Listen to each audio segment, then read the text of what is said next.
So we just talked about, if you just watch the last video, we talked about kinetic friction. But that's just for things that are sliding. That's like if I got a box right here, and I'm like pushing it, I'm like pushing it like that, and then it'd be sliding, and then I use kinetic friction. But what if I got a box right here, and this box is like really heavy, and it's not moving, and I'm pulling on it. I got a rope, and I'm pulling on it. This teeth. And I'm pulling on it, it's not moving. Alright, so what force is opposing me not moving? And so that force would be static friction. And static friction is a little different from kinetic friction. So kinetic friction, we already know kinetic friction. So kinetic KF, that equals like the KF coefficient times normal force. But static friction it's not an equal sign, it's an inequality.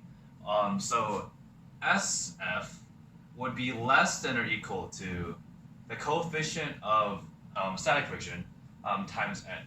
So if I'm like you give a little, you get a little. You know, like you get what you put in. You know, that's a life lesson right there. It's not just physics. You get what you put in.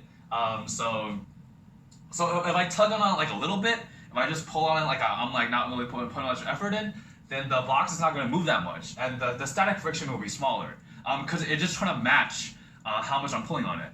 But if I pull it on it a lot, like really hard, then the static friction will increase because it needs to match. And there will be a certain point where I will overcome the static friction, where I'll pull hard enough, and I'll break past my limits, you know, and I'll overcome the static friction. So then it would be greater than SF. So now that we know that, let's do a little problem. Let's do a little physics problem. Let's resolve that. And then at that point, then use kinetic friction. If it's like sliding, because then when it's moving, you stop using static friction, then you start using kinetic friction. So let's do a little problem. Okay, so let's say you're on a track. Let's say you're running from the cops. Let's say the cops are over here. The cops right here, and you just you run from the cops, because you're doing some bad stuff. You just robbed the nearest convenience store. No, you're a good guy. Your wife is at home. You know, you're poor. No Medicare for all. You know, no Medicare. You gotta get some Band-Aids because the government won't give you any Band-Aids. You know, this just got really political. But yeah, and your wife just cut her finger, slices some bread up. For the kids, and you don't have any money, so you run to the grocery store, you stole some Band-Aids, you got in your car, and now the police are after you. So there's the police, and this is you right here, and you're going super fast. But you know, because you took physics 206, you know that if you go too fast, you're gonna start skidding on the road. So you want to find out what's the maximum velocity that you can go at that you won't overcome the static friction. Well, you're probably asking, hold up, what the? You just told me that static friction is for when a thing's not moving, right? But this car is obviously moving. Like this car is going pretty fast. So why in the hell am I using static friction instead of kinetic friction? Well, then I'd say use a dumb bitch, because kinetic friction is only for when something is sliding. That's only for when an object is sliding across a surface. That's what creates that kind of friction. But static friction is like the tire of the car. It's not sliding. If you were sliding, then you would have already overcome the static friction and you'd be skidding, and that's what we're trying to find. But you're not sliding. The car, the tire is kind of like rolling on the road. So it's not like one point. It's not like one constant point is sliding across the surface of the road. It's not a singular point that keeps touching the road. So static friction would still apply here. Okay, so here we go. So we have you in this car, run with the cops with your Band-Aids, you know, and then we have the radius of the circle, which is r, and then we have the acceleration, which is if you already did all the kinematic stuff.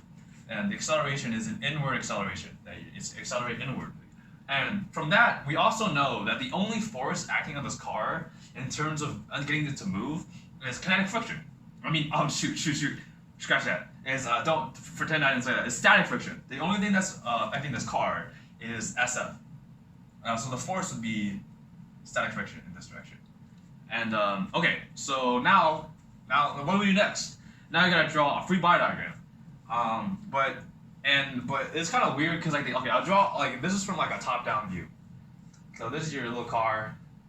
Bro, you got a shitty car, bro. What is this, a fucking 2008? Fucking, you gotta get fucking Liberty Mutual on your ass. Get a new car, bro. What are you driving? Okay, let's say this is a Chevy. You're driving a Chevy. Okay, so so what are the forces? So of course you got gravity. You got gravity trying to pull you down all the time, mg, and then you got the normal force, opposing gravity. So from that. We can easily derive our force in the y direction. So Fy equals ma. You're gonna do this a lot. Fy equals ma, and we know ma equals 0 because you're not sinking into the ground. And then we know n minus mg equals 0, and you get because this is the normal force and the gravity kind of cancel out. So then we get n equals mg, and yeah, so we get that, and then now let's do the other part. Let's find the f of x, the f of x component. I'll write it down here. So f of x equals ma, and we know the only force that's acting on it, right, is the force of static friction.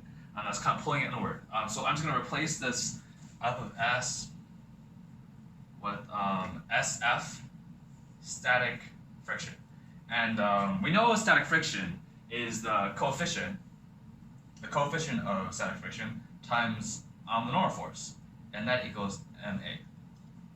And we're still one thing is we're missing something for this equation. We don't want the acceleration. We want the maximum velocity that you can be going at. So, and if you took kinematics, then you know that a equals to v squared over r. And that's one of the kinematics kind of centripetal motion things. So you can take this real quick, and you can just plug it into here. So you get m times v squared over r. All right, now stuff is starting to come together. And what's this? So we know m equals mg, and we can plug mg into n because we know that. So you got mg over n. And and also remember that static friction it's not an equal sign. It's it's less than or equal to sign. So you're going at some speed. From this equation, we can see that if you're going at some speed, the static friction is going to be kind of smaller. And if you're going at greater speed, then it'll be greater. The static friction will be greater. And there's a point where your velocity will be so great that you'll start skidding. That it'll turn into kinetic friction, and you'll start going off the road, and you won't make it home to your wife. You give her those band-aids, she's gonna bleed out. Big sad. You really screwed the pooch here. Okay, another thing that makes things easier is again another concept we're saying that you can just cancel out the masses. So this mass is canceled out. So you could be driving a little truck. You could be driving a truck. You could be driving one of those Flintstone cars, where you're just kind of pedaling, your feet dangling out the car. It doesn't matter. It just matters how fast you're going. And so the mass has nothing to do with it. We can easily rearrange this equation too to make it simpler. And if you just bring this r over to this side, you get r times the coefficient times gravity equals v squared. And I'm gonna just bring this up here real quick. And then if you square root both sides, then you get v equals square root of r times the coefficient times gravity, and this is the v max. So if you plug in all these values, this is the maximum velocity you can be going. Let me box it in, make sure it doesn't escape. That's the maximum velocity you can be going. So we can see r. So avoid the police. So now we know about static friction and we know about kinetic friction, which are two very important concepts in physics. Like, comment, subscribe. Support my Patreon. I don't have a Patreon. Buy my merch. I don't have merch.